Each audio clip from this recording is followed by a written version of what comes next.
Honey, do you have cash or are you going to pay with a card? Chastity's voice cut through the air like a sharpened blade.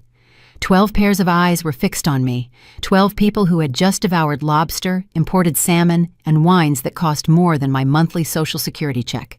12 mouths were now waiting for my answer, their smiles not quite reaching their eyes. I smiled back. I opened my purse slowly, and then I said something no one expected to hear. But let me tell you how I got to that moment.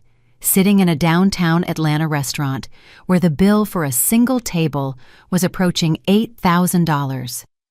Welcome to my channel. I share new life stories here every day, and I'd really appreciate it if you hit subscribe and gave my video a like. Now, let's jump into the story. I'm sure you'll enjoy it till the end.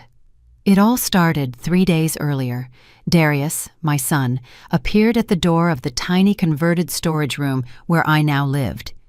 Yes, a storage room, because I no longer lived in my house. Well, technically, it was still my house, but that's another story I'll tell you in a moment. Darius knocked twice. "Mama, you in there?" His voice sounded cheerful, almost forced. I opened the door, and there he was, with that smile I'd known since he was a baby.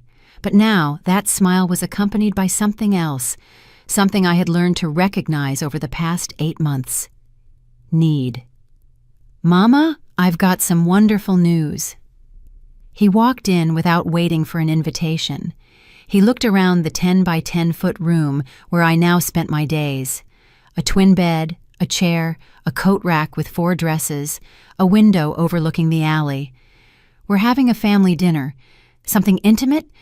Just special to celebrate Chastity's mom's birthday. Loretta's birthday, he said.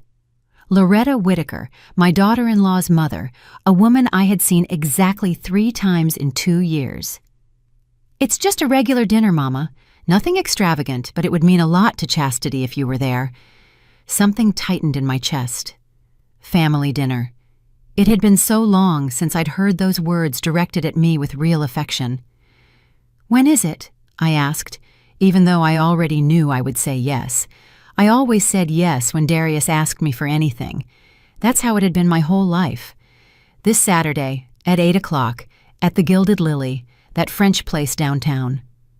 The Gilded Lily. I had walked past that place once. The red velvet curtains, the chandeliers sparkling through the glass, people going in wearing coats that cost more than a used car. "Are you sure, son? That place must be really expensive." Darius laughed, that laugh that used to be genuine when he was a child. "Mama, don't you worry about that. It's a special occasion. Besides, we're family."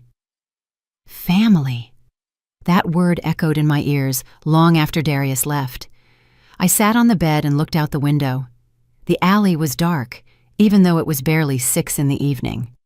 From there, I could hear the noises of the main house, my house, the house I had bought with 40 years of work as a seamstress, the house where I'd raised Darius alone after Hector left us, the house that had 3 large bedrooms, a yard with old pecan trees, a kitchen with tiles I had personally chosen one by one, the house that was no longer mine.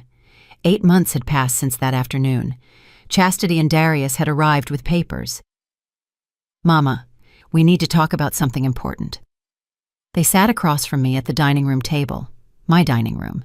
Chastity pulled documents from her elegant handbag.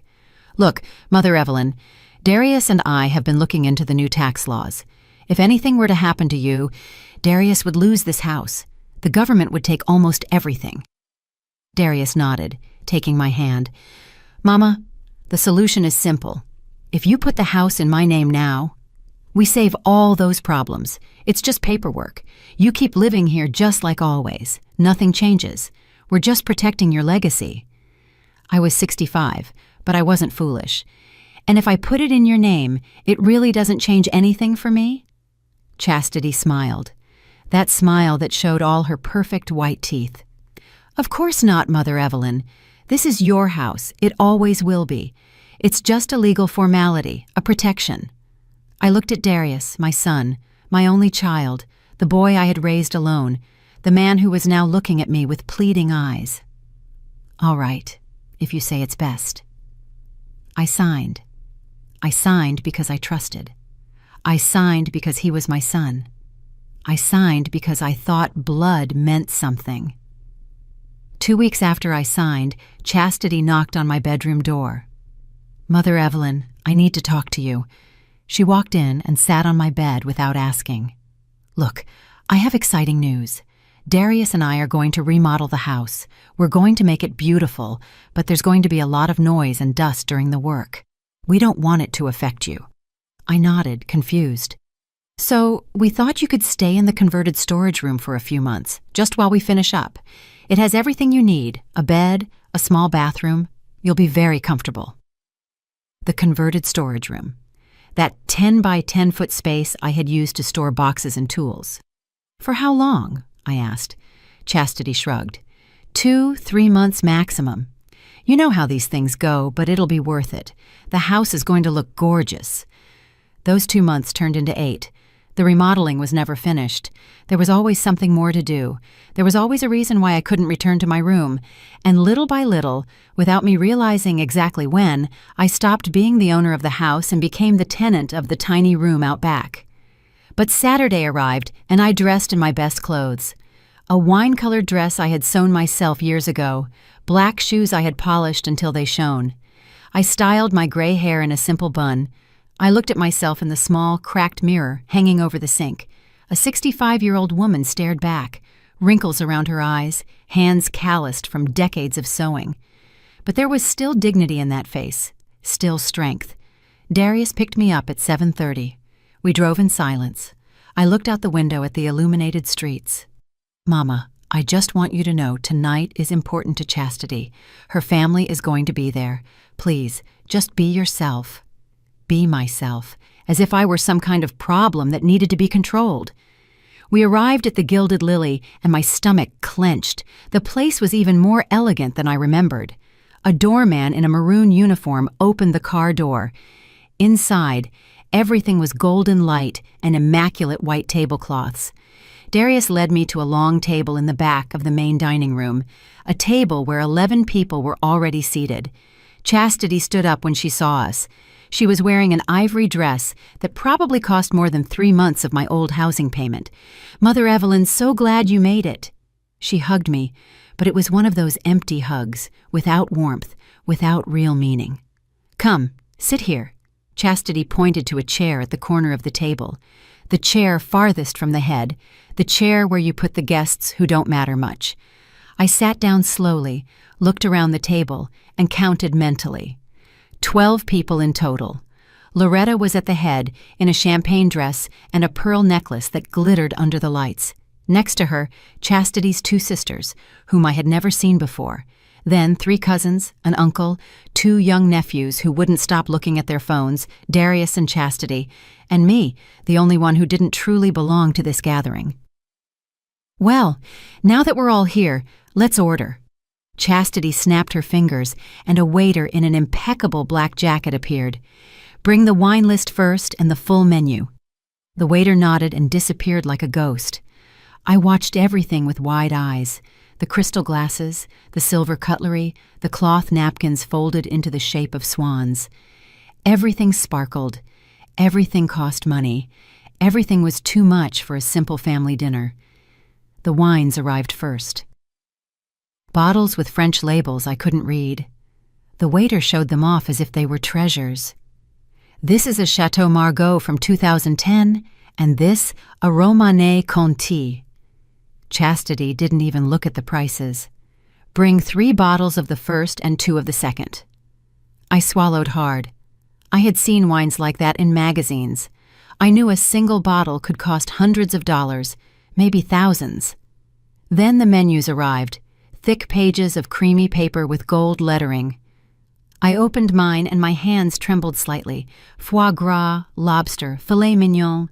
Every dish had a price tag that made my monthly pension seem like a joke. "Evelyn, do you know what you'll be ordering?" Loretta's voice pulled me out of my thoughts. It was the first time she had spoken directly to me all night. "I'm still looking." Loretta smiled. A kind smile, different from her daughter's. "Try the lobster. They say it's prepared divinely here." One by one, everyone ordered. Chastity asked for the most expensive steak. Her sisters ordered lamb with black truffle. The cousins ordered seafood. The nephews wanted pasta with caviar. Darius ordered a cut of meat that cost $200. When it was my turn, my voice sounded small. "Just a Caesar salad, please." Chastity laughed, that laugh that sounded like breaking glass. "Oh, Mother Evelyn, don't be modest. We're celebrating. Order something good." Everyone was looking at me, waiting. "All right, the salmon then." The waiter wrote it down and disappeared again. The food began to arrive, plate after plate, course after course. I watched in amazement as the table filled with food that looked like art, towers of seafood, meats that were rare in the center, sauces that formed perfect designs on the plates. And the wine flowed, bottles emptied, and new ones appeared. Chastity laughed loudly. Her sisters talked about their latest European vacations. The cousins argued about luxury cars. I ate my salmon in silence, trying to become invisible. "Mama, are you okay? You're very quiet." Darius leaned toward me. His breath smelled of expensive wine. "I'm fine, son. Just tired." He nodded and returned to his conversation with Chastity's uncle about investments and stocks. I kept eating slowly. Every bite tasted like guilt. Every sip of water reminded me that I shouldn't be here, that this wasn't my world, that I was the woman who lived in a 10 by 10 foot room and received $200 a month to survive. Because that's what they gave me, $200. After I signed over the house, after they moved me to the little room, Chastity appeared one morning with an envelope. "Mother Evelyn, Darius and I have been talking. We know you're no longer working and your pension is small, so we decided to give you a monthly allowance for your expenses." I opened the envelope, 10 $20 bills. "That's so you can buy what you need, food, personal items, you know." I looked at the money, $200 a month to eat, to live, to exist in the back of my own house. "And is this enough?" I asked, though I already knew the answer. Chastity shrugged. "Well, you don't have to pay rent or utilities. The house costs a lot to maintain. The water, the electricity, the gas, that all comes out of our pocket. So $200 is fair." Fair. That word had haunted me ever since. Was it fair to live on $200 a month in a house I had paid for? Was it fair to eat rice and beans while they ate lobster? Was it fair to watch them remodel my kitchen, my living room, my backyard, while I watched from the window of my 10 by 10 foot prison? The desserts arrived. Towers of chocolate, creams with exotic fruits, artisanal ice cream with edible gold flakes. Yes, gold. I ordered a simple black coffee, no sugar, because that's how I had learned to drink it in these months. No luxuries, no extras, just the necessary to survive. Loretta looked at me from her place at the head of the table. There was something in her eyes, something I couldn't decipher at the moment, curiosity perhaps or concern. But then Chastity ordered more wine, and the moment passed. The dinner ended, the plates were cleared, conversations grew louder with the alcohol. I just wanted to go home. Well, to the little room, because that was the only thing I could call home. Now Darius was laughing with the cousins. Chastity hugged her sisters. Everyone was happy. Everyone but me. Then the waiter appeared with a silver tray, and on that tray, a black leather folder. The check. The waiter placed it in front of Loretta first. She opened it, looked at the number, and her eyebrows rose slightly. Then she did something I didn't expect. She closed the folder and slid it across the table directly toward me. Everyone stopped talking. Everyone turned to look. The black leather folder rested in front of me like a coiled snake. I didn't want to open it. I didn't want to see the number, but Chastity spoke, and her voice sliced the silence like a sharp knife.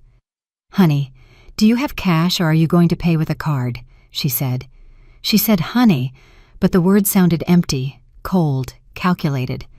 I looked up and met her gaze. Her smile was perfect. Too perfect, as if she had practiced this moment in front of the mirror. "Excuse me?" My voice came out weaker than I wanted. Chastity chuckled softly. "The check. Mother Evelyn, how are you going to pay? Cash or card?" My heart was pounding so hard I thought everyone could hear it. I opened the folder with trembling hands, and there was the number. $342.68. $342.68. Almost 2 years of my $200 monthly allowance. Almost everything I had left in my savings account after selling my car last month because I couldn't afford to keep it anymore. $8,000 for a dinner I hadn't asked for a celebration I didn't belong to, for food and wine that others had enjoyed while I ate salmon and drank water. "Well, Mother Evelyn, we're waiting." Chastity's voice again, now with a tone of impatience. I looked around the table. Everyone was watching me. Chastity's sisters with mocking smiles, the cousins with curiosity. The nephews had put away their phones to watch the show. Darius was looking at his plate. He wouldn't look at me. My son couldn't meet my eyes. And then I knew. I knew this had been planned. I had been invited not as family, but as the fool who would pay the bill. I smiled. I don't know where that smile came from. Maybe from 40 years of silently enduring humiliations. Maybe from 8 months of living in a tiny room without complaining. Maybe from 65 years of being too kind, too understanding, too good. I opened my purse slowly. Everyone leaned forward, expecting to see wads of bills or a credit card, but I pulled out something different, something no one expected. I took out my old driver's license, the one that still had the address of my house, the one that was now legally Darius's. I placed it on the black leather folder next to the number that said $342.68. "I don't have money," I said the words slowly, clearly, so that every person at that table would hear them well. "I don't have cash. I don't have a credit card with that limit. In fact, I have exactly $10 in my bank account." I paused. "And do you know why I only have $10? The silence fell over the table like a heavy blanket.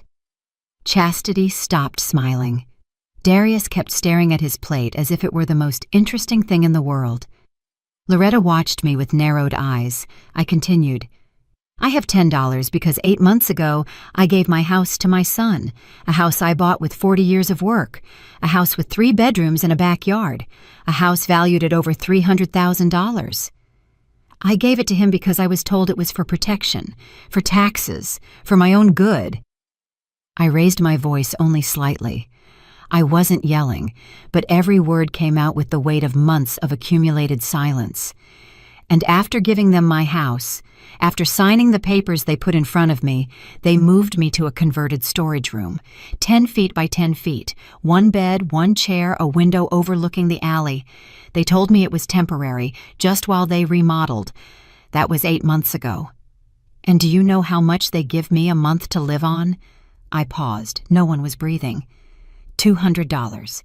Chastity's sisters looked at each other. The cousins stopped smiling. The nephews put their phones away. Loretta straightened up in her chair, her face shifting from confusion to something darker. Understanding, perhaps, or contained fury. $200 a month, I repeated. For food, for hygiene products, to exist. While you, I gestured to the empty plates, the empty wine bottles, the half-eaten desserts, while you spend $8,000 on a single dinner. Chastity found her voice first. "Mother Evelyn, you are exaggerating. We give you a place to live. You don't pay rent. You don't pay utilities." Her voice sounded nervous now, defensive. "A place to live?" I laughed, but it wasn't a cheerful laugh. It was a bitter one that burned my throat. "You call that tiny room a place to live? The space where I stored brooms and boxes, where the sun never shines, where the bathroom is so small I can barely turn around?" "Mama, please." Darius finally spoke. He finally looked at me. His eyes were red. I don't know if it was from the wine or from shame. "Don't do this here. We can talk at home." At home? How ironic. At home, Darius? In my house, which is no longer mine? In the little room where you locked me up as if I were a piece of old furniture in the way? My voice cracked a little, but I didn't cry. I wasn't going to give them that satisfaction. Loretta stood up. Her chair scraped against the wooden floor with a loud sound that made everyone jump. "Chastity." Her voice was low, dangerous. "Is this true?" Chastity opened her mouth, closed it, opened it again. "Mama, she's exaggerating. We take care of her. We give her money. We feed her." Loretta took a step toward her daughter. "I asked you if it is true. You have her living in a converted storage room? You give her only $200 a month? After she gave you her house?" "It was an old house, Mama. It needed work, and she's older now. She couldn't keep up a house like that." Chastity tried to justify herself, but her words sounded hollow, empty. "Older?" Loretta laughed, but it was humorless. "Evelyn is 65. I am 68. Am I too old to live in my own house, too?" Silence again, but this was different. This was the silence before the storm. "Chastity, I asked you a question." Loretta wasn't yelling. She didn't need to yell. Her voice had that authority only mothers can have. "You took her house. You have her living like a servant on her own property." Chastity looked at Darius, seeking support, but Darius was still staring at his plate. "Coward. My son was a coward." "We didn't take it. She gave it to us. She signed the papers voluntarily." "Voluntarily?" My voice came out stronger than I expected. "You call lying to me voluntarily? Telling me it was for protection? Promising me nothing would change?" I stood up too. My legs were shaking, but I held myself steady. "I signed because I trusted, because he was my son, because I thought family meant something." I looked directly at Darius. "I was wrong." One of the cousins coughed uncomfortably. One of Chastity's sisters muttered something about going to the restroom, but Loretta raised a hand and everyone stayed still. "Nobody moves. Nobody leaves here until this is resolved." She turned to me, her eyes so much like Chastity's, but with something more. Compassion, humanity. "Evelyn, do you have anywhere to go tonight? Any family, any friends?" The question caught me by surprise. I thought about my life, my 40 years of work, the friends I'd lost touch with because I was too busy surviving, the family I never had beyond Darius. "No," I admitted, and that word hurt more than anything else I had said tonight. "I don't have anyone." Loretta nodded as if she had expected that answer. "Then you are coming with me to my house tonight, and tomorrow we are going to fix this mess." Chastity went pale. "Mama, you can't be serious." Loretta looked at her with an expression I would never have wanted directed at me. Pure disappointment. "I am serious. Of course I'm serious. You just invited this woman to an $8,000 dinner, expecting her to pay. A woman you stole her home from. A woman who lives on $200 a month. You thought I would be okay with that?" "We didn't steal anything. The house is legally in Darius's name." Chastity tried to defend the indefensible. "Legality and morality are two different things, daughter, and you know the difference." Loretta took off her pearl necklace, that necklace that had been sparkling all night. She placed it on the table. "This is worth $2,000. Pay the bill with this, and then we are going to have a very long conversation about values and decency." The waiter, who had been watching everything from a safe distance, nervously approached, took the necklace, and looked at Loretta. "Ma'am, this is more than enough to cover the check. Do you want the change in cash?" Loretta interrupted him. "The change is for you for having to witness this circus." The waiter nodded and quickly disappeared with the necklace and the check. I sat down again. My legs wouldn't hold me up. Everything was happening too fast. Loretta, a woman I barely knew, was defending me, paying a bill that wasn't hers, offering me a place to stay, and my own son was still sitting in silence, doing nothing.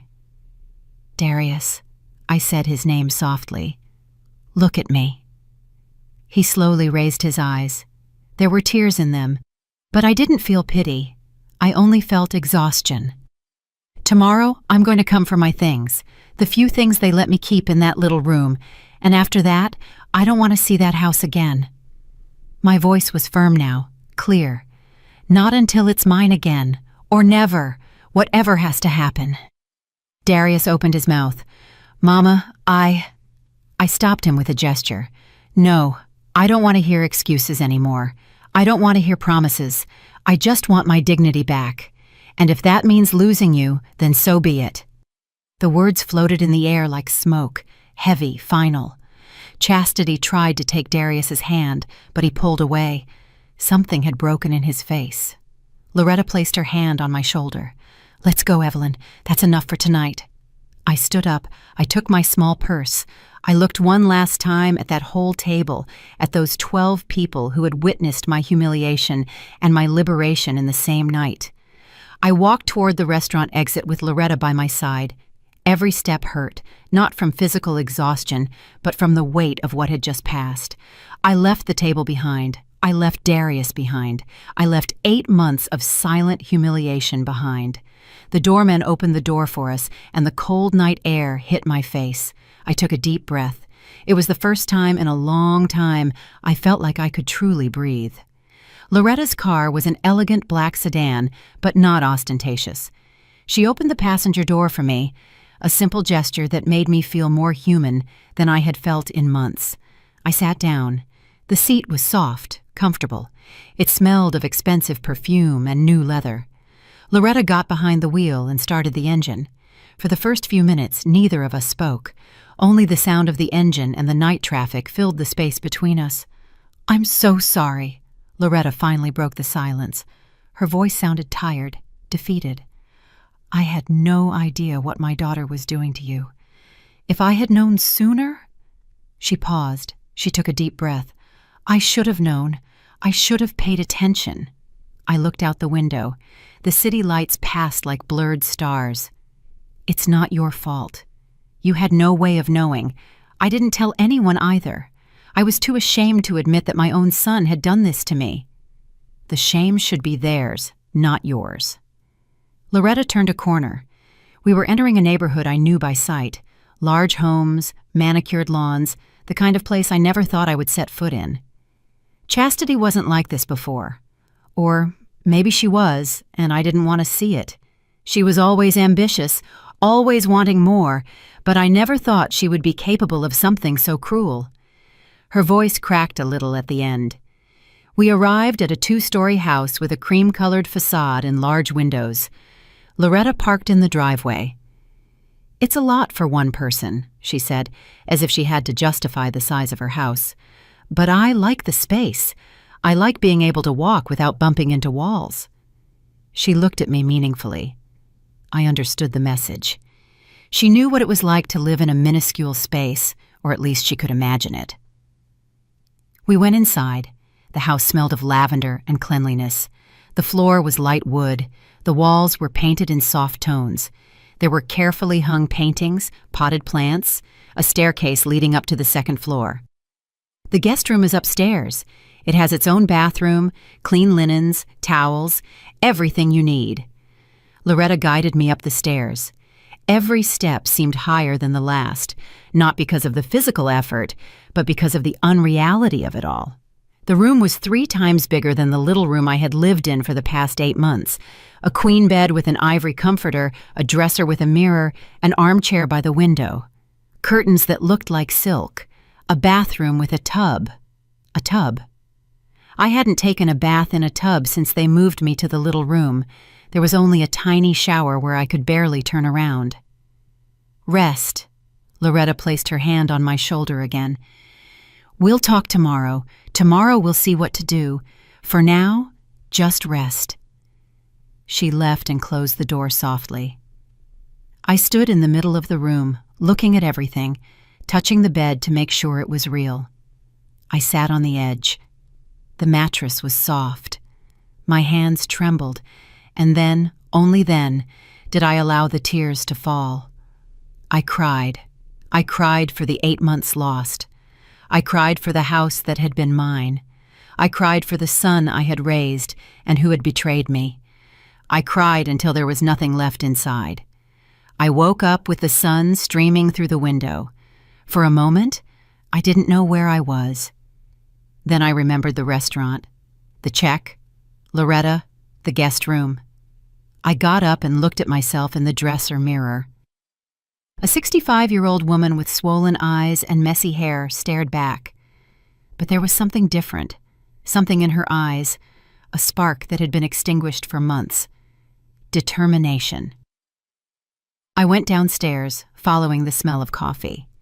Loretta was in the kitchen, sitting at a wooden table with a cup in her hands. "Morning. Sleep well?"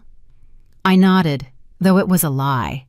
I had slept little, but I had slept without the noise of the house in the background, without hearing Chastity and Darius walking through what had been my living room, without feeling like an intruder in my own life. "There's coffee, toast, fruit. Help yourself." I poured myself coffee into a white ceramic cup, black, no sugar. Loretta watched me.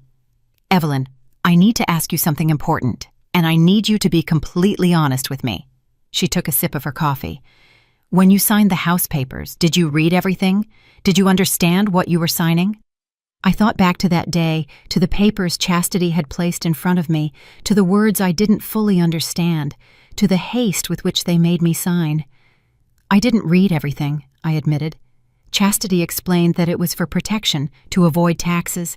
She told me nothing would change, that I would still be the owner in spirit, that it was just paperwork." Loretta nodded slowly. "Were there witnesses when you signed?" I tried to remember. "There was a notary public, or someone who claimed to be a notary public, a young man in a gray suit. He came to the house. He was there for less than 20 minutes. He made me sign 3 or 4 different papers." "Do you remember his name?" I shook my head. "No.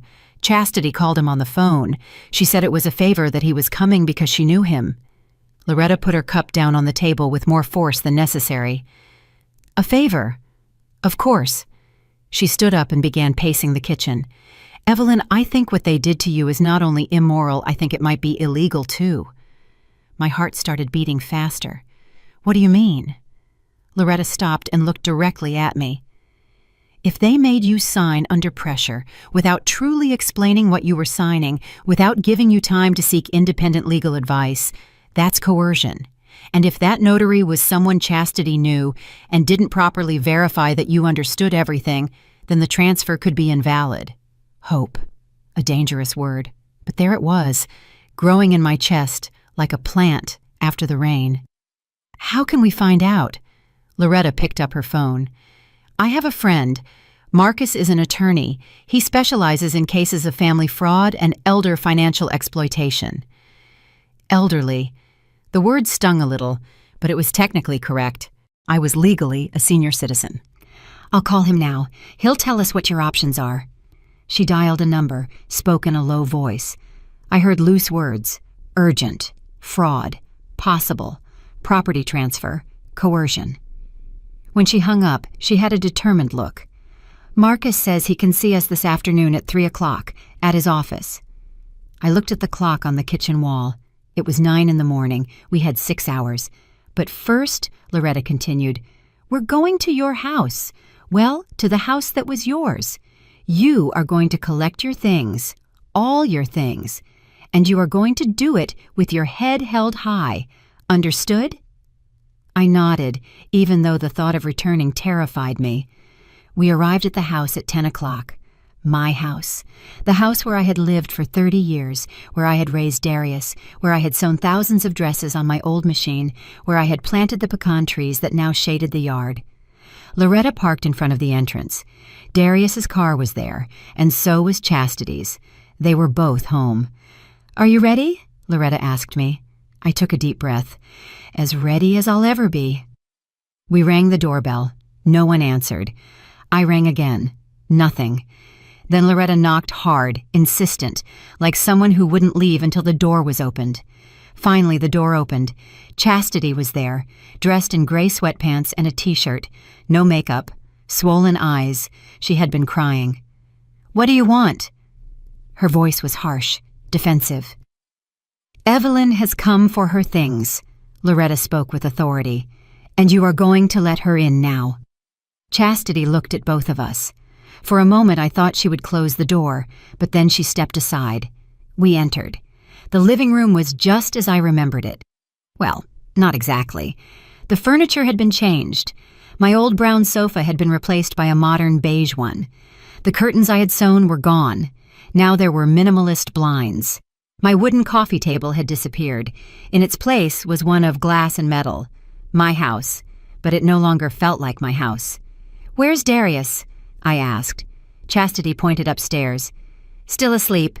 He drank a lot last night after you left." Of course. My son was sleeping while I came to pick up the pieces of my life. The little room is back here. I walked down the hall. I passed what had been my bedroom. The door was closed.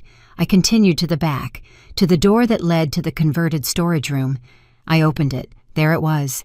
My life reduced to 10 feet by 10 feet. The bed where I had slept for 8 months. The chair where I sat to read because there was no room for anything else. The coat rack with my 4 dresses, a box with my shoes, another with old photos and souvenirs, my hairbrush, my worn Bible. My entire life fit into 2 small suitcases. How sad that was. 65 years summarized in 2 suitcases. I started packing. Loretta came in behind me and looked around. I watched her face change. I watched as her eyes filled with contained fury as she observed the space where I had lived. "My God," she whispered. This is inhumane." I kept folding my clothes. Automatic motions, methods I had perfected in these months. Fold, store, minimize, make my existence take up the least amount of space possible. "Do you need help?" Loretta asked. I shook my head. "I can manage. Thank you." But she didn't leave. She stood there, watching, a silent witness to my humiliation. I packed my dresses, my shoes, the box with photos of Darius when he was a baby, when we were happy, when I was just his mother and he was just my son. Before chastity, before the greed, before everything fell apart. Then I saw something under the bed, an old shoebox. I pulled it out. Inside were the documents I had kept for years, my birth certificate, Darius's birth certificate, my marriage certificate with Hector, the divorce, and something more. The original purchase papers for the house, the ones that proved I had paid every single cent, that this house was mine. My heart started beating faster. "Loretta." My voice came out shaky. "Look at this." I showed her the documents. She took them and began to read them carefully. Her eyes moved quickly over the pages. "Evelyn, this is gold. This proves you bought the house, that it was yours, free of debt, that no one else had a right to it." She carefully tucked them into my suitcase. "Marcus needs to see this today." I finished packing. 2 suitcases, 1 box of photos. That was all I was taking from 8 months in the little room. I stood in the doorway and looked one last time at the space. That place where I had cried so many nights, where I had eaten cold beans because I didn't even have a microwave, where I had felt that my life was worth nothing. "Goodbye," I whispered, and closed the door. We left the room. Chastity was in the living room, sitting on her new sofa, looking at her phone. She didn't even look up when we passed, but I stopped. Something in me broke, or perhaps something mended. "Chastity," she looked up. "I want you to know something. You can keep the furniture, you can keep the new blinds, you can keep everything you changed. But this house, these walls, this roof, I paid for all of this with my sweat, with my hands, and I am going to get it back." Chastity laughed, but it was a nervous laugh. "Good luck with that. The house is in Darius's name. You legally signed the papers. You have 0 right to it." I took a step closer, just one. "Do you know the saddest part of all this? It's not that you took my house. It's not that you made me live in a little room. It's that you convinced my son that it was okay. That is what I will never forgive you for." The words hung in the air. I walked out of the house with Loretta right behind me. I heard quick footsteps. "Mama!" It was Darius. He had finally come downstairs. He was in the doorway, disheveled in wrinkled clothes. "Mama, wait! We have to talk!"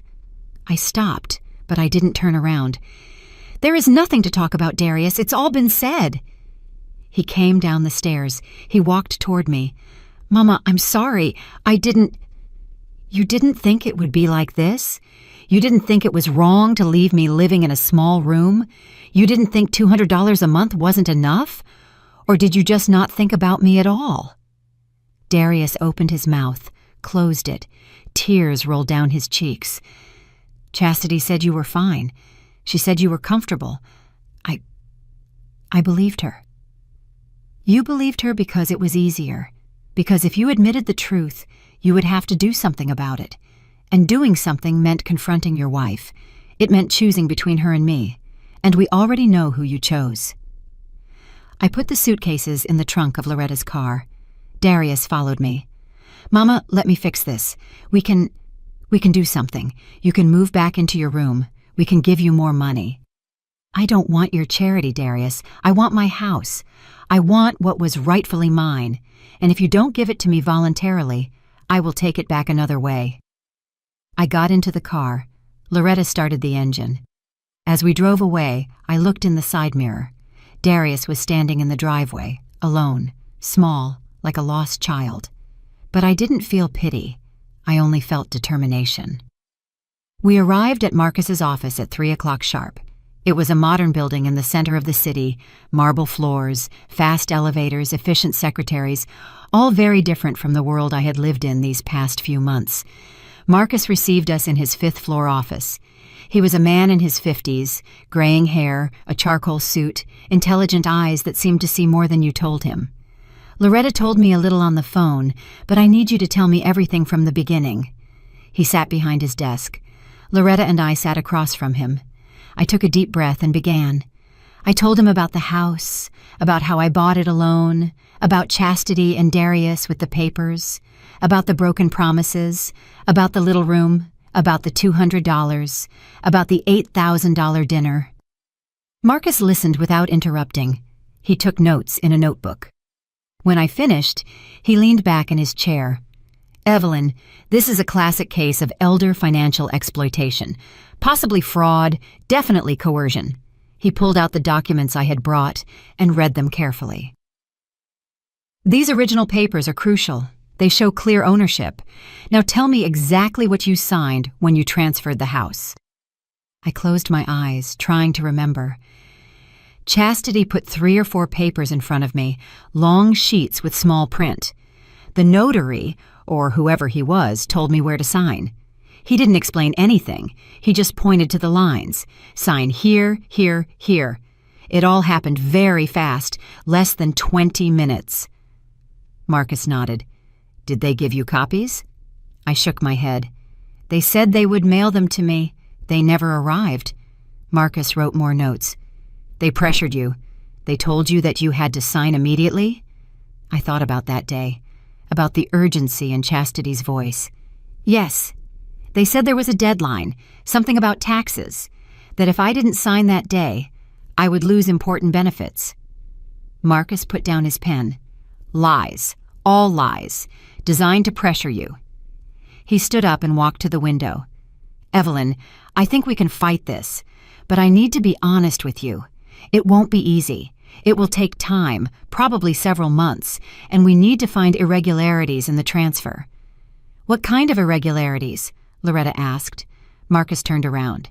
"If the notary didn't properly verify that Evelyn understood what she was signing, if there were no impartial witnesses, if there was undue pressure, if the documentation didn't follow the correct procedures. Any of those things could invalidate the transfer." My heart was pounding hard. Hope. That dangerous word again. "What do you need from me?" I asked. "First, I need you to authorize me to request all the transfer documents from the public registry. Second, I need you to write down everything you remember about that day, every detail, every word they told you, every promise they made. Third, I need you to think about whether there is anyone who can testify on your behalf. Someone who saw how you lived, how they treated you." I thought, neighbors. There were neighbors who had seen me going in and out of the little room. "There's a lady, Ms. Ethel May Jenkins. She lives next door. She saw me sometimes. She greeted me when I took the trash out of the little room. Once she asked me if I was okay. I told her yes because I was too ashamed to admit the truth. Marcus nodded. Good. We will talk to her. Her testimony could be valuable. He pulled some papers from his desk. This is a representation agreement. If you sign it, I will be your attorney in this case. My usual fee is $300 an hour, but considering the circumstances, I will work for a percentage of the final result. I looked at the paper, then at Loretta. She nodded. Do it, Evelyn. Take back what is yours. I signed the contract with trembling hands. Every letter of my name felt like an act of rebellion, like a declaration of war. Marcus put the document away in a folder with my name on it. Good. From now on, all communication with Darius and Chastity must go through me. Do not talk to them directly. Do not answer calls. Do not reply to messages. Everything through me. Understood? I nodded. Understood. I will start working tomorrow morning. I will request the documents. I will investigate the notary. I will look for any irregularity. In the meantime, you need to be in a safe place, a place where they cannot pressure or intimidate you. I looked at Loretta. She smiled. She already has a place to stay, my house, for as long as she needs. Marcus looked relieved. Perfect. That gives me peace of mind. We left the office with a strange feeling, something between hope and fear. Loretta drove in silence for a few minutes, then spoke. Are you hungry? I know a quiet place that makes the best homemade Southern cooking. I realized I hadn't eaten anything all day, just the coffee this morning. Yes, I'm hungry. She smiled and turned the next corner. The restaurant was small, cozy, nothing like the Gilded Lily. Here, the tables were simple wood, the chairs mismatched, the menu written on a chalkboard. It smelled of stew and fresh cornbread. We sat by a window. An older waitress approached with a genuine smile. What can I get for you ladies? Loretta ordered pot roast with collard greens. I ordered chicken and vegetable soup, simple food, honest food. My husband died 5 years ago, Loretta said suddenly. Cancer, quick and cruel. She took a sip of water. When he died, Chastity offered to help me with everything, the papers, the funeral, the finances. I thought it was love, but now I wonder if she was just seeing how much she could inherit. Her eyes filled with tears. I never thought my daughter was capable of what she did to you. I reached across the table and took her hand. It's not your fault. You didn't make her that way. People make their own decisions. Loretta squeezed my hand. But I raised her. Something went wrong somewhere. Somewhere I stopped teaching her what matters. The food arrived, steaming, aromatic. I ate slowly. Every bite tasted like normalcy, like dignity, like life. Over the next few days, I stayed at Loretta's house. We established a routine. I would wake up early and make coffee. She would come down and we would have breakfast together.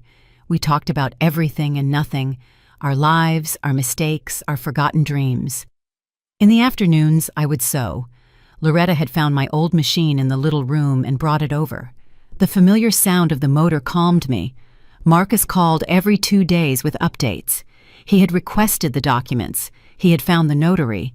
He had discovered irregularities. The notary who signed the papers was suspended last year for professional misconduct. All the transfers he certified during that period are being reviewed. If we find that he acted... Every update gave me more hope. One afternoon, Loretta's doorbell rang. She went to open it. I heard voices. One I recognized. Darius. My heart sped up. You can't come in. Evelyn doesn't want to see you. Loretta's voice was firm. Please, I just want to talk to her. 5 minutes. Darius sounded desperate. I went down the stairs. Loretta looked at me. I nodded. It's okay. 5 minutes. Darius walked in. He looked terrible. He had lost weight. He had deep circles under his eyes, wrinkled clothes. Mama. His voice broke when he saw me. Thank you for agreeing to talk to me. We sat in the living room. Loretta stood nearby like a guard. You have 5 minutes. Speak, I said without emotion. Darius took a deep breath. Mama, I'm sorry. I'm sorry for everything. Chastity and I have been talking. We want to give you the house back. Silence filled the room. Loretta and I looked at each other. "Give the house back?" I repeated slowly. Darius nodded. "Yes, we want to make things right. Transfer it back to your name. No conditions, no tricks. We just want you to come home." Something tightened in my chest, but it wasn't relief. It was suspicion. Why now? Why not 2 months ago? Why not when you had me living in that little room? Darius looked down. Why? Because Marcus is investigating. Because we found out the notary had problems. Because our lawyer told us we might lose the house anyway and also face criminal charges. There it was. The truth wasn't repentance. It wasn't love. It was fear. Fear of the consequences. So you're not doing it because it's right. You're doing it because it suits you.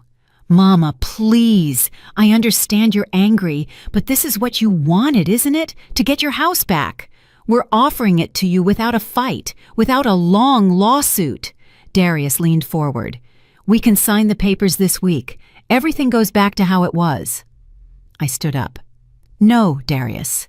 Nothing can go back to how it was, because before, I trusted you. Before, I believed that my son loved me more than a house. Before, I thought family meant something. I walked to the window. I looked at Loretta's garden, the well-kept flowers, the green grass. If you give me the house back now, it will be because you decided to have mercy. But I don't want mercy. I want justice. I want a judge to tell you that what you did was wrong. I want it on the record. I want you to face the consequences.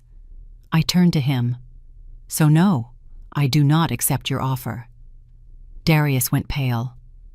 Mama, you're making a mistake. If this goes to trial, it could take years. You could lose. And in the meantime, where are you going to live? What are you going to do? I smiled, a sad but firm smile. I'm going to live here with Loretta. I'm going to sew. I'm going to get my dignity back. And I'm going to wait, because I have something you don't have. I have right on my side. I have the truth. Mama! Darius tried to approach me. I held up a hand. Your 5 minutes are up. Loretta, please show my son out. Loretta opened the door. Darius stood there, looking at me as if he expected me to change my mind. But I didn't yield. I didn't move a muscle. Finally, he left. I heard his footsteps fading away. I heard his car start. I heard the silence he left behind. You did the right thing. Loretta put her hand on my shoulder. I know it's hard. I know he's your son, but you did the right thing. I nodded.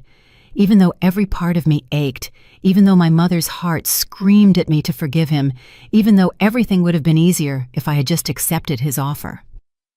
But easy doesn't mean right. And I was tired of taking the easy way. That night, Marcus called. Darius contacted me.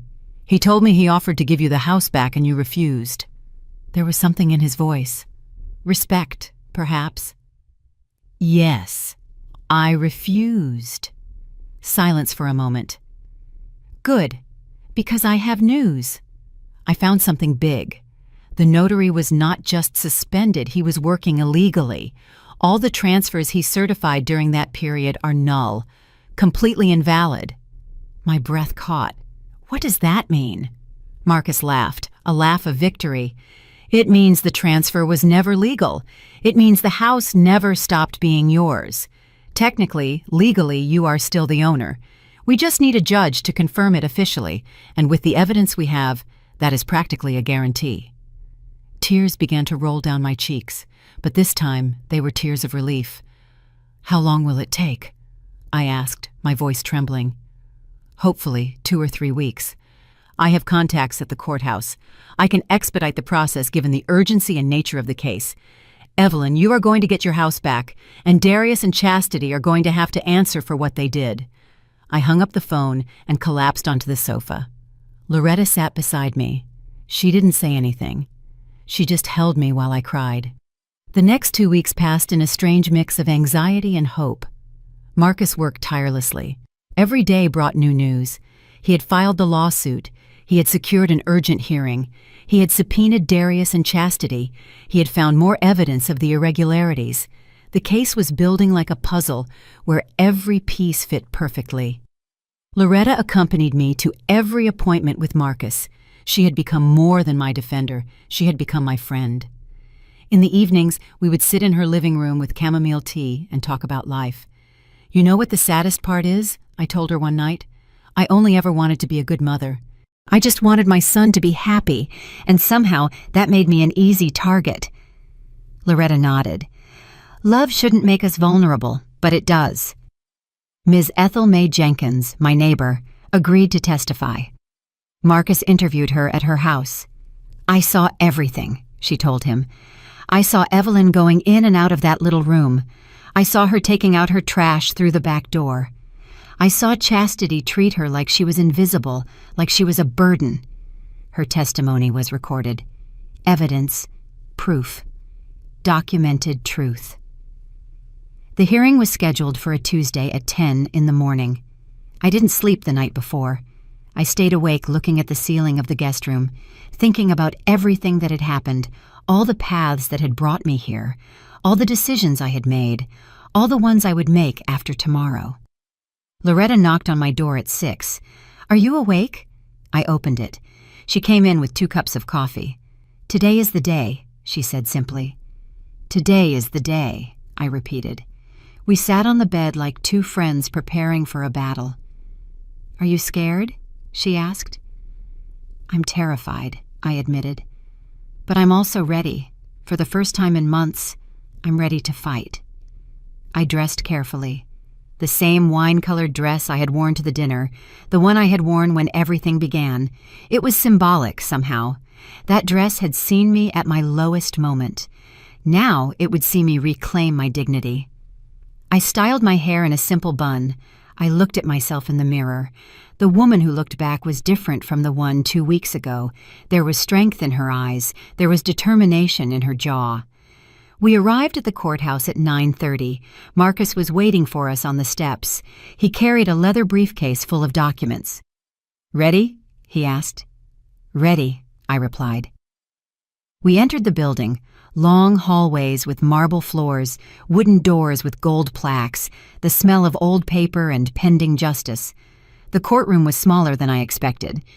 Wooden benches, a table for the judge, 2 tables for the parties. Darius and Chastity were already seated at their table with their attorney, an older man in an expensive suit and a serious expression. When they saw me enter, Chastity turned her face away. Darius looked directly at me. There was pleading in his eyes, remorse perhaps, or just fear. I didn't look away. I stared at him until he lowered his gaze first. "All rise," the bailiff announced. The judge entered. A woman in her 60s, short gray hair, glasses, black robe. She sat behind her bench and looked at the papers in front of her. Case number 5732, Evelyn Beaumont versus Darius Beaumont and Chastity Beaumont. Complaint for nullification of property transfer due to coercion and fraud. Her voice was clear, authoritative, emotionless. "Mr. Johnson," she addressed Marcus, "present your case." Marcus stood up. He spoke for 20 minutes. He explained the entire story. The house I had purchased, the papers they made me sign, the broken promises, the little room, the $200, the $8,000 dinner. He presented the original purchase documents. He presented the recorded testimony of Ms. Ethel Mae Jenkins. He presented the evidence about the suspended notary. "Your Honor," Marcus concluded, "my client was the victim of a deliberate scheme to divest her of her property. She was manipulated, pressured, and abandoned, and all of this was executed by her own son and daughter-in-law, people she trusted implicitly. We request that the transfer be declared null and void, and that the property be immediately returned to its rightful owner." The judge nodded and looked at Darius and Chastity's lawyer. "Mr. Delgado, your turn." The lawyer stood up. He tried to argue that I had signed voluntarily, that I had understood the terms, that I lived on the property without paying rent, that I received financial help. But his words sounded hollow, empty, especially when the judge interrupted him. "Mr. Delgado, how do you explain that the notary who certified the transfer was suspended at the time?" The lawyer stammered. "Your Honor, My clients had no knowledge of that suspension. It was a good faith error. The judge looked over her glasses. A good faith error? Hiring a notary who conveniently happened to be known by Mrs. Beaumont? Pressuring a 65-year-old woman to sign documents without independent legal advice? Chastity whispered something to her lawyer. He shook his head. Darius had his hands clasped on the table. His knuckles were white from the pressure. The judge continued, I have reviewed all the evidence presented. I have read the testimony. I have verified the status of the notary, and my conclusion is clear. She paused. The silence in the room was absolute. Only the ticking of the clock on the wall could be heard. The property transfer made 8 months ago is hereby declared null and void. The property title will be immediately returned to the name of Evelyn Beaumont. Mr. Darius Beaumont and Mrs. Chastity Beaumont have 72 hours to vacate the property and hand over all keys. She hit her gavel against the desk. The sound resonated in my ears like bells of victory. I couldn't hold back the tears. Loretta hugged me. Marcus smiled widely. It was official. The house was mine again. Legally, irrevocably, mine. I looked over at Darius's table. He had his head in his hands. Chastity was crying silently. Their lawyer was collecting papers with sharp movements. They had lost. The truth had won. Furthermore, the judge continued, she wasn't finished. I order Mr. and Mrs. Beaumont to pay Ms. Evelyn Beaumont the sum of $1,600. $1,600 for each of the 8 months they forced her to live on that insufficient amount. This must be paid within 30 days. More gavel blows, more justice served, more compensation. We left the courtroom into the bright midday sun. The air smelled different, cleaner, fresher, like after a storm. Marcus handed me a folder. These are all the official documents. The property title with your name on it, the eviction order, the payment order, everything you need. I took it with trembling hands. Thank you. It was all I could say.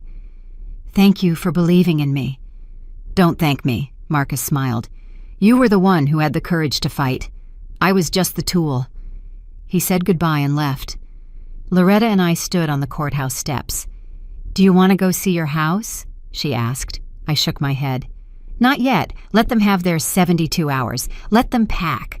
Let them feel what I felt when they moved me to the little room. It wasn't vengeance. It was justice. There was a difference. That evening, Loretta prepared a special dinner. Nothing extravagant. Roast chicken, salad, fresh bread, cheap but good wine. To justice, she said. To dignity, I said. To women who stand up after being knocked down, we said together. We ate slowly, savoring not only the food, but the moment, the triumph, the vindication. On the third day, exactly 72 hours after the sentence, Loretta and I went to the house. My house. Marcus accompanied us with a locksmith just in case, but it wasn't necessary. The door was unlocked. We walked in. The house was empty. Completely empty. Darius and Chastity had taken everything. The new furniture, the blinds, the appliances, everything. All that remained were the walls, the floors, the ceilings, the structure I had paid for. I walked through the empty house. My steps echoed against the hardwood floors. The echo reminded me of how it used to be when the house was full of life, of laughter, of memories. I went into what had been my bedroom. The walls were bare. They had left marks where pictures had hung, pictures I had bought, photos I had framed. They had taken everything. I went to the kitchen, empty too. They hadn't even left the tiles I had chosen so carefully. They had ripped them from the walls. Only cement patches and empty spaces remained. It was as if they had wanted to erase every trace of me, everything I had built, everything I had been in this house. But they couldn't erase the walls. They couldn't erase the structure. They couldn't erase the fact that this was mine. I went out to the yard. The pecan trees were still there, old, strong survivors. I walked up to the largest one and touched its rough trunk. We survived, I whispered to it. Both of us survived. The tree had given pecans for 30 years. It had seen Darius grow up. It had seen good times and bad, and it was still there, just like me. Loretta appeared beside me. "It's empty," she said unnecessarily. "Yes," I replied, "but it's mine, and that's what matters." She smiled. "What are you going to do now?" I looked around, at the bare walls, at the empty spaces, at the infinite possibilities. "I'm going to start over. I'm going to fill this house with things that truly matter. Not expensive furniture, not ostentatious decorations, just simple things, honest things, real things." Loretta nodded. "I'm going to help you." Over the next few weeks, Loretta and I worked together. We bought used furniture, a simple but comfortable bed, a dining table we found at a yard sale, mismatched but functional chairs, simple white fabric curtains, basic plates and glasses. I didn't need luxury. I just needed enough. And for the first time in a long time, enough was more than enough. I went back to my sewing machine. I set it up in what had been my bedroom, now my workroom. I started sewing again, not just for myself, but for others. Ms. Ethel May Jenkins recommended me to her friends. They needed alterations, dresses taken in, pants shortened. I charged fair prices. Not much, but enough to live on, enough to buy food, enough to pay utilities, enough to feel useful. The check for $1,600 arrived on the 29th day, one day before the deadline. I deposited it in my account. I didn't spend it all. I saved half, just in case. The other half I used to buy things for the house. A new blender, frying pans, soft towels, small luxuries that reminded me I was alive, that I had survived, that I had won. Loretta came to visit 3 times a week. We drank coffee at my new table. We talked about everything, her life, mine, how we had gotten here. "Have you heard anything from Darius?" she asked me one day. I shook my head. "Nothing. He hasn't called, he hasn't come by. It's like I've died to him." The words hurt to say, but they were true. "And you?" Loretta asked softly. "Do you miss him?" I thought about the question, about the honest answer. I miss the boy he was, the son I thought I had, but the man he became? No, I don't miss him, because that man was capable of hurting me, and I don't need that kind of pain in my life. Loretta took my hand across the table. "You are stronger than you think." One afternoon, I was sewing when I heard the doorbell. I put down my work and went to open it. It was Darius, standing at my door, at the door of my house. He had lost more weight. He looked gaunt, tired, old for his 42 years. "Mama." His voice was barely a whisper.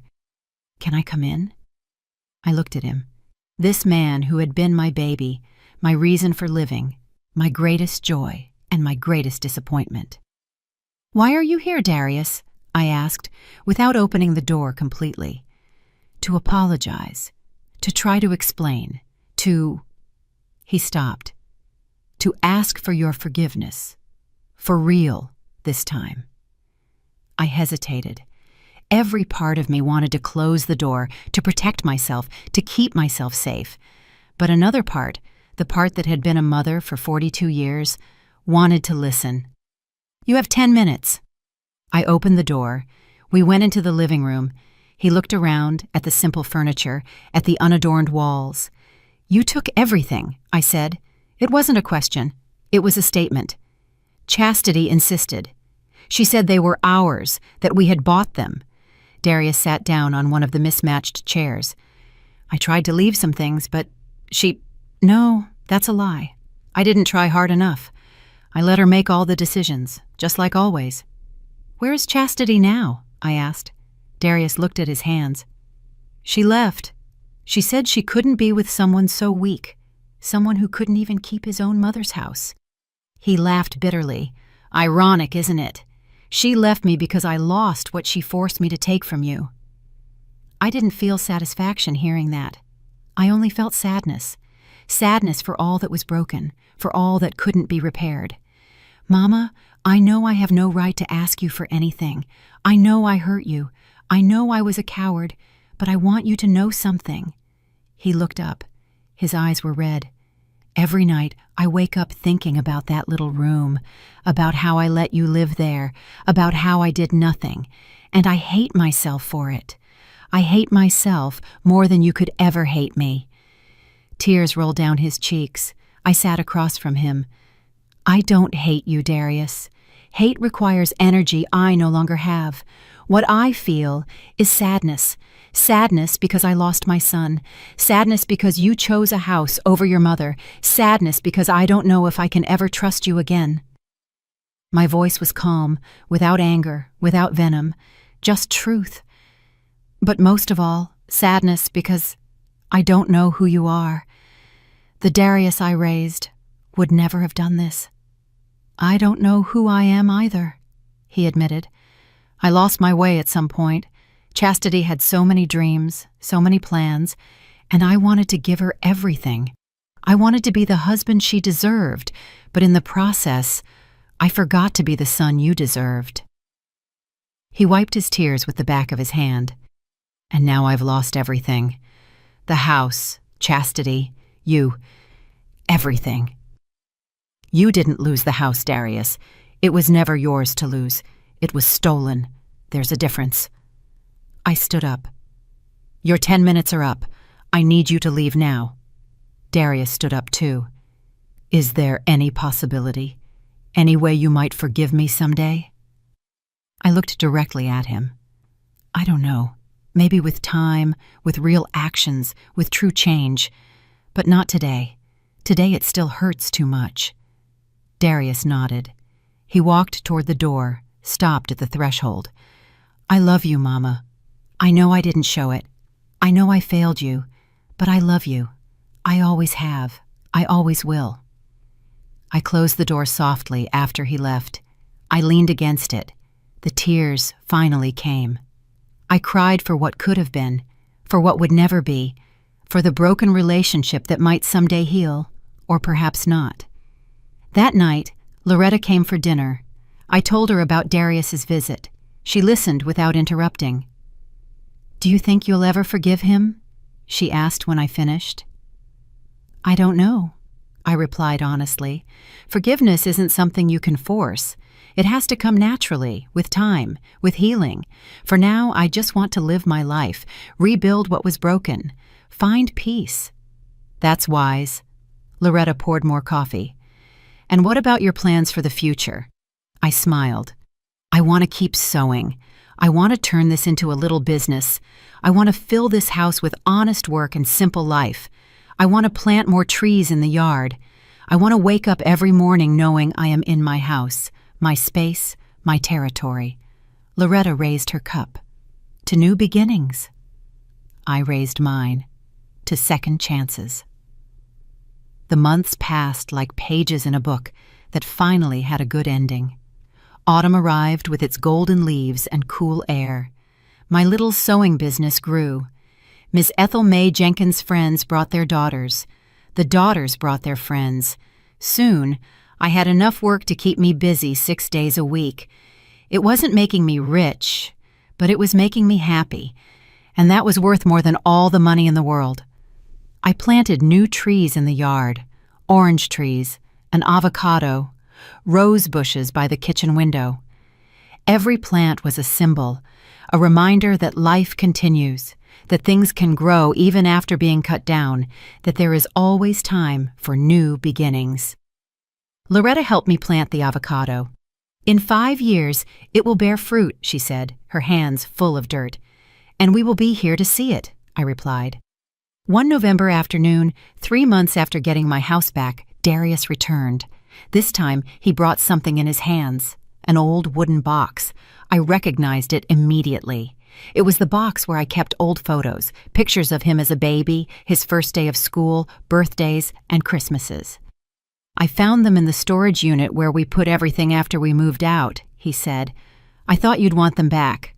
I took the box. I opened it. All my memories were there, my life in photographs. "Thank you." It was all I said. Darius stood in the doorway waiting. "Can I come in, just for a moment?" I hesitated, but something in his face was different, more humble, more honest. It's okay. Come in. We sat in the living room. He looked around. You made it feel like a home again, he commented. It was always a home, I replied. It's just that you turned it into something else. But homes have memory. They remember love. They remember life. And little by little, that comes back. Darius nodded. Mama, I've been going to therapy twice a week, trying to understand how I got to do what I did, how I became someone capable of hurting you like that. I looked at him, truly looked at him. There was something different in his eyes, less desperation, more clarity. My therapist says I spent years trying to please Chastity, trying to be enough for her, and in that process, I stopped seeing what really mattered. I stopped seeing you. I stopped valuing what I had. Darius leaned forward. I'm not looking for excuses. I'm not asking for forgiveness yet. I know I don't deserve it. I just want you to know that I'm working on myself. I'm trying to be better. That's good, Darius, I said honestly. Not for me, for you. Because you need to live with yourself. You need to be able to look in the mirror without feeling shame. He nodded. I got a new job at a small company. The pay isn't great, but it's honest. I rented a small apartment, nothing fancy, just the necessary. And for the first time in years, I feel light, as if a weight I didn't even know I was carrying has been lifted. We were silent for a moment. It wasn't an uncomfortable silence. It was a silence of understanding, of two people who had gone through a storm and were now watching the sky slowly clear.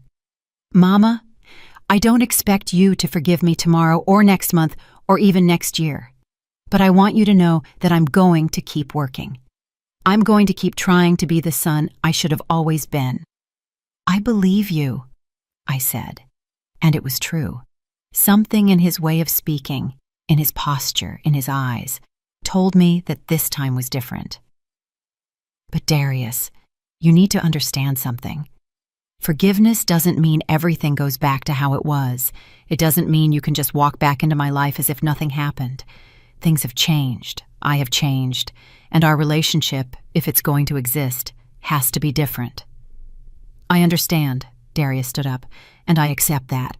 I accept that I earned this, that I deserve the consequences of my actions.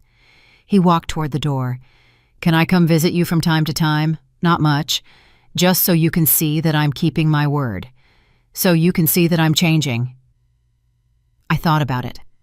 Once a month, Sundays at 3 o'clock in the afternoon. If you arrive even 1 minute late, I won't open the door. I'll be here, he promised. And he left. I looked at the box of photos he had brought. I took it to my room and pulled out the photographs one by one. My smiling baby, my boy losing his first tooth, my teenager at graduation, my son at his wedding to Chastity. I was there in all the photos, smiling, proud, loving. I didn't know then what was coming, but I also didn't know how strong I would be when it arrived. Loretta came over that evening, as always. I told her about Darius's visit, about the photos, about his promise to change. Do you believe him? She asked. I want to believe him, I replied.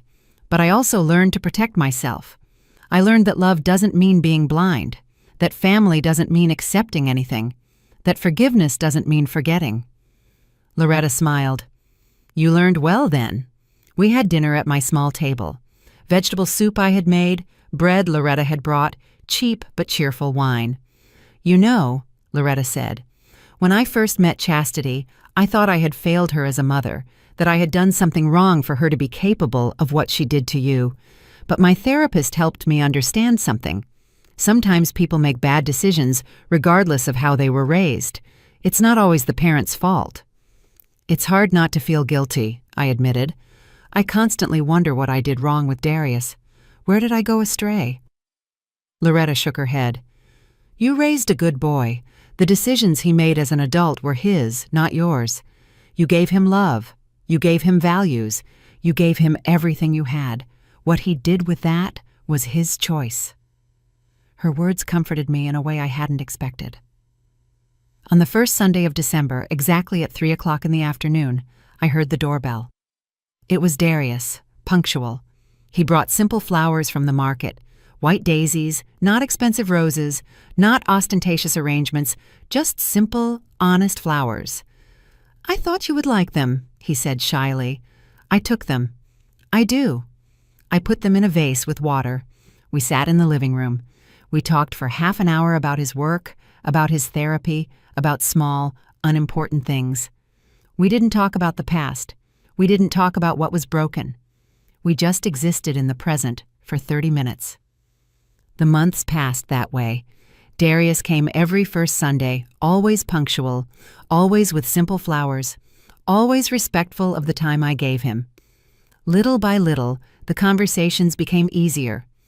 Little by little, I began to see glimpses of the son I remembered. Not the same. He would never be the same, but perhaps someone better, someone who had learned, someone who had grown through pain. In the spring, a year after getting my house back, Loretta and I were in the yard. The trees we had planted were growing well. The old pecan tree had yielded its best harvest in years. The air smelled of flowers and fresh earth. "Are you happy?" Loretta asked me suddenly. I thought about the question, about all that had happened, all that I had lost, all that I had gained. "Yes," I replied, with surprise in my own voice. "I am happy.